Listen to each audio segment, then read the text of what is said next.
Се зголемува динамиката околу македонско-бугарскиот спор со наближувањето на 14 декември, кога во Брисел се одржува Советот за општи работи на Европската унија.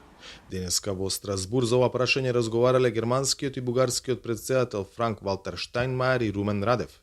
Шефот на бугарската држава изрази очекување за активен билатерален диалог на високо ниво со Република Северна Македонија, во кој ќе се решат спорните прашања во билатералните односи. Румен Радев посочи дека нашиот сосед треба да покаже европска зрелост и почитување на вредностите на Унијата со преземање конкретни активности, соопштуваат од кабинетот на Радев. Активностите кои се наведуваат во соопштението се познати од претходно: запирање на говорот на омраза кон Бугарија, запирање на фалсификувањето на културата и историското наследство, како и почитување на правата на граѓаните кои се декларираат како бугари. Не е споменато менувањето на уставот и вметнувањето на бугарската заедница, нешто што самиот Радев го вклучи како дополнителна точка во пакетот за деблокада на ЕУ интеграциите. Очекувањата се дека новата влада во Софија, за чија програма се уште дебатираат потенцијалните партнери, ќе донесе, ако ништо друго, барем поконструктивен пристап во разговорите со Скопје. И бугарскиот амбасадор во земјава се надева на компромис. Разговорите продолжаваат, Разговорите продолжуваат, тие никогаш не запрели и се водат доверливо меѓу двете министерства за надворешни работи. Се надевам дека ние ќе добиеме нова влада.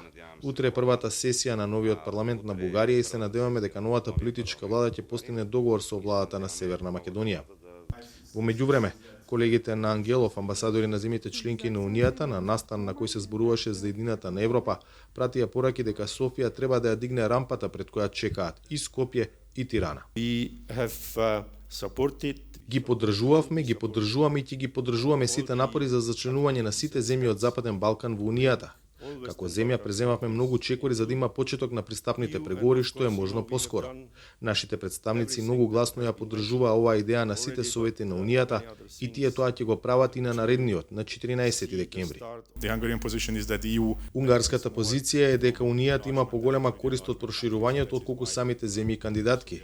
Затоа ние на секој форум туркаме за натамошно проширување, како и за тоа проширувањето да остане високо на агендата на ЕУ. Уверени сме дека земјите од Западен Балкан, ако ги исполнат условите за членство, треба да станат членки. Други амбасадори побараа и покрај блокадата за брзување на реформите. Албанија и Северна Македонија треба да ги забрзаат реформите. Ја парафразирам поговорката: помогнете си самите и Господ ќе ви помогне во помогнете си самите и Европската унија ќе ви помогне.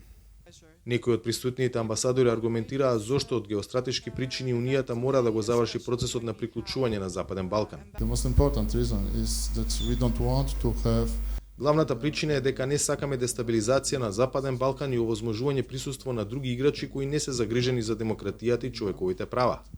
Ако Европската унија силно не биде присутна овде, тогаш ќе се овозможи влез за други кои може да го дестабилизираат регионот, а и Северна Македонија.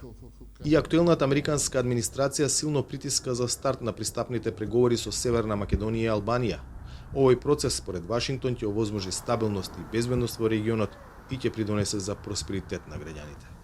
За Гласот на Америка, од Скопје, Владимир Мирчевски.